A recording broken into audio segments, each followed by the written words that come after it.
Fala pessoal, tudo bem com vocês? Sejam bem-vindos a mais um vídeo aqui no canal. E no vídeo de hoje eu vou falar a respeito do caso Darren Mack, um homem que, por não aceitar o valor que ele teria que pagar de pensão para sua filha, resolveu se vingar. E pessoal, como vocês já sabem, se gostarem desse vídeo, deixa um like e um comentário que me ajuda muito.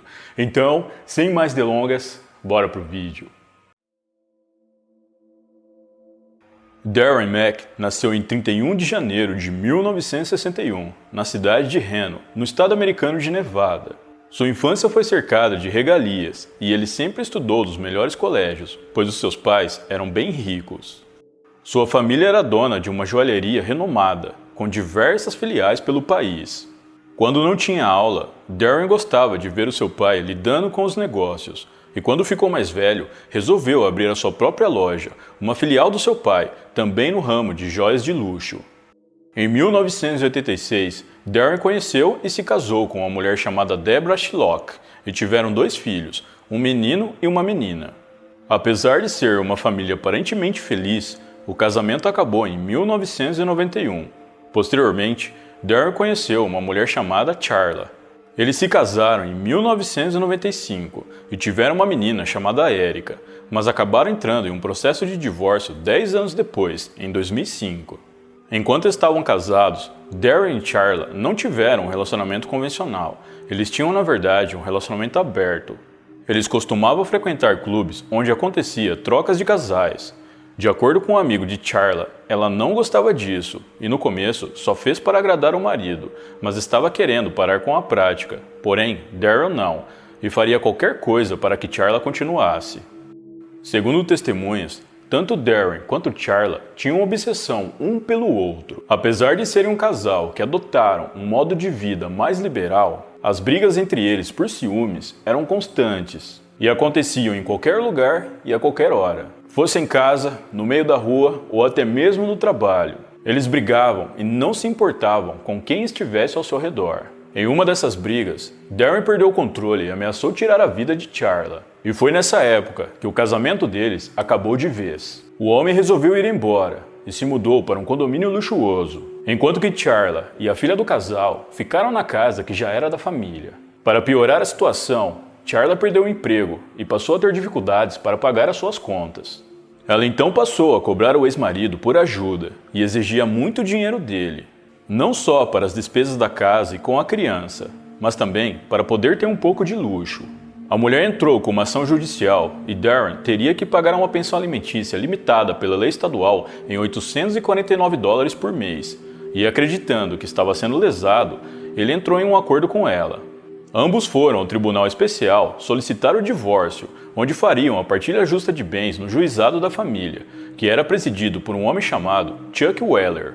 O juiz Chuck condenou Darren a pagar uma pensão de $10 mil por mês a Charla, e a guarda da filha Erica seria compartilhada. O homem alegou que era um valor muito alto e que era um dinheiro que ele não tinha, mas o juiz não voltou atrás, e isso deixou Darren enfurecido. A renda bruta mensal de Darren na época era de aproximadamente $44 mil. Depois disso, Darren passou a ameaçar constantemente Charla, e ela até avisou um amigo da família, dizendo que estava sendo perseguida e que algum dia algo iria acontecer com ela. No dia 12 de junho de 2006, Charla foi até o condomínio de Darren para deixar a sua filha por volta das 9 horas da manhã. O homem pediu para que ela entrasse na garagem para que eles pudessem conversar em particular. Alguns minutos depois, Dan Osborne, amigo e ex-vizinho de Charla, ouviu o cachorro da mulher grunhindo, e ele foi até lá para ver o que estava acontecendo. O animal estava coberto com algo vermelho que parecia ser sangue, e por conta disso, Dan chamou a polícia imediatamente. Acreditando que se tratava de um assalto, ele pegou a filha do casal que estava na parte da frente da casa e a levou para um lugar seguro. Realmente o que tinha no cachorro era sangue e pertencia a Charla, que foi encontrada sem vida no chão da garagem pelos policiais. Haviam 7 perfurações em seu corpo que foram ocasionadas por um objeto pontiagudo com lâmina. Os policiais adentraram a residência para ver se o responsável pelo crime estava lá, mas não havia ninguém. No quarto de Darren, os policiais encontraram algumas anotações em um bloco de notas escrito Lista de tarefas de Darren, e no final dessa lista estava escrito Fim do problema. Nas anotações, ele escreveu que precisava comprar uma arma e munição. Além disso, os policiais também encontraram um contrato de aluguel de um carro Ford Explorer de cor prata em seu nome.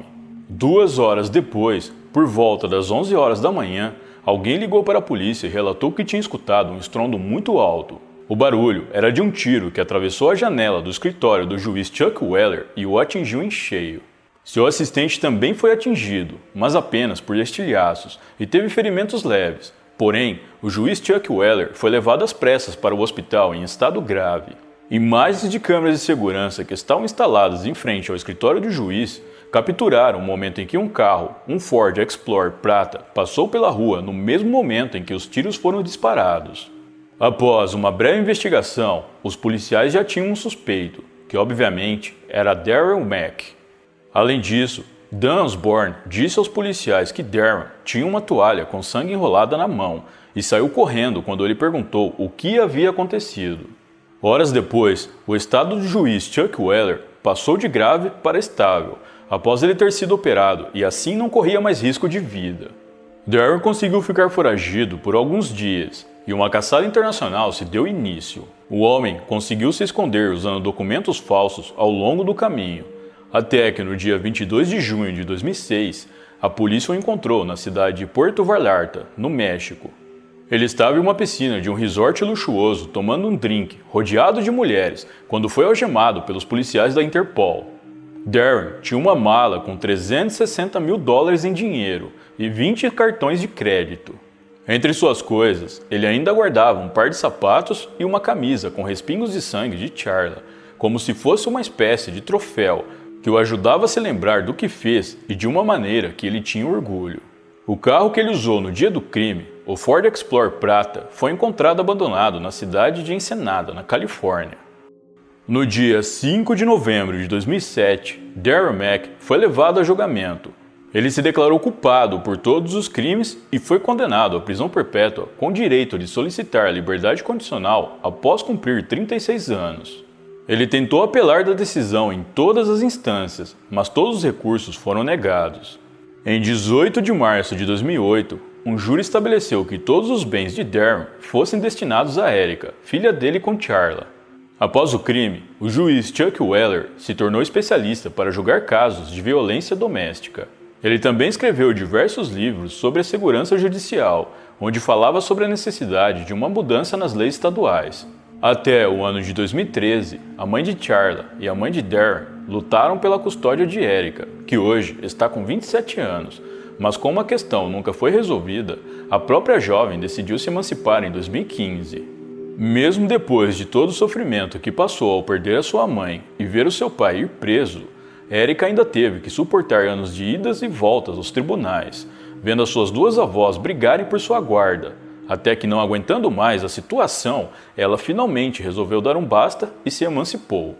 Ela nunca se pronunciou sobre o caso, mas segundo algumas fontes, ainda luta contra o trauma que viveu, tendo que fazer um acompanhamento psicológico algumas vezes por mês. Durante uma entrevista à imprensa, o juiz Chuck Weller declarou o seguinte a respeito de Darren: "Espero que ele esteja apodrecendo na prisão. Parece que ele nunca se importou muito com as pessoas que machucava. Eu definitivamente acho que ele não sente remorso algum." Bom, pessoal, então é isso.